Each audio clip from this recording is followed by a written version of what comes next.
Ce qu'il a fait vous a brisé le cœur. Vous devez lui pardonner, comme Christ l'a prescrit. Mais pour le pardonner, doit-il s'excuser? Et si la relation entre vous deux change, est-ce que cela signifie que vous n'avez pas pardonné?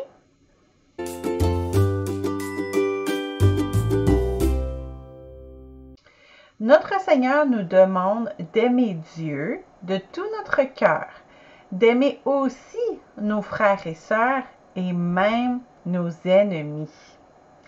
Par amour, il nous demande aussi de pardonner ceux qui nous ont fait du mal, comme le dit Matthieu 6,12.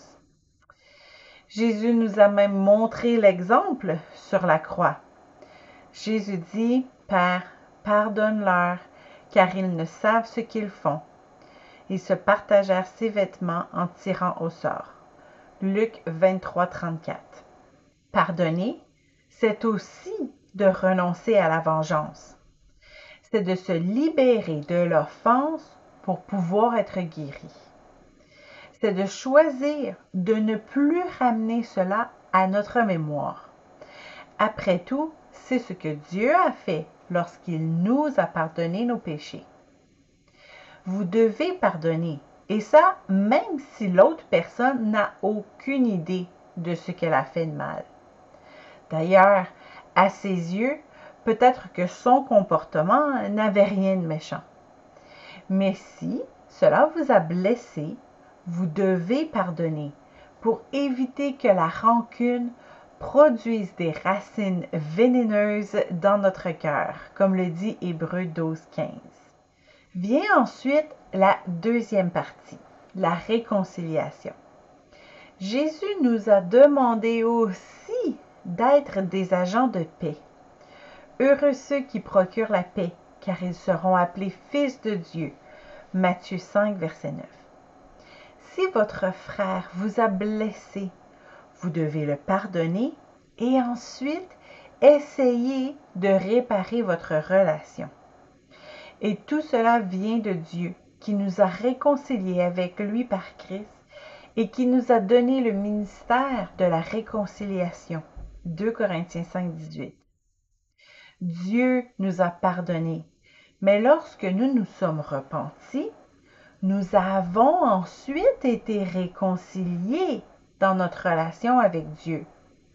Le pardon est donné, même s'il n'y a pas de repentance. Mais il ne peut pas y avoir de réconciliation sans repentance.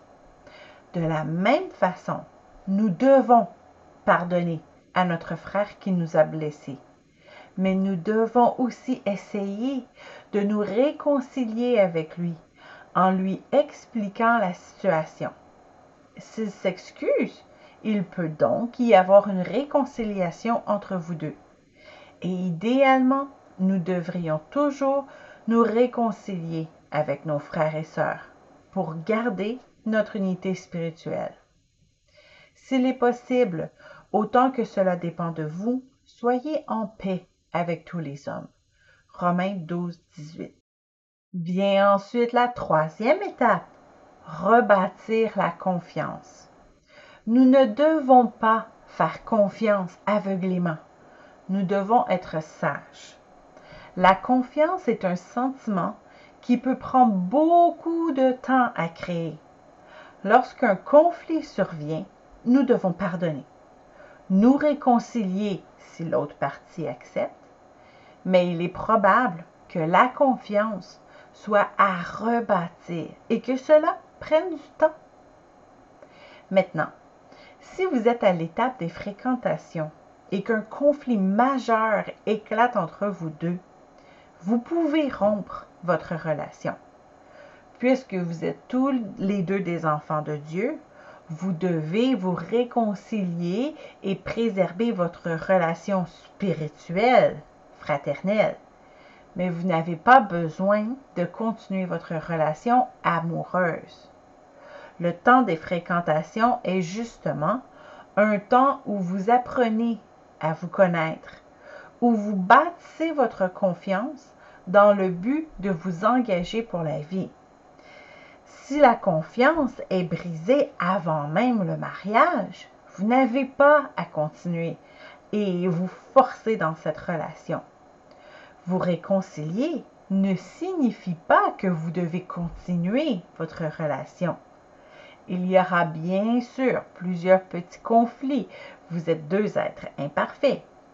Mais si le conflit est tel que vous n'avez plus confiance en cette personne, vous n'avez pas besoin de continuer cette relation. Lorsque vous serez marié, ce sera bien différent.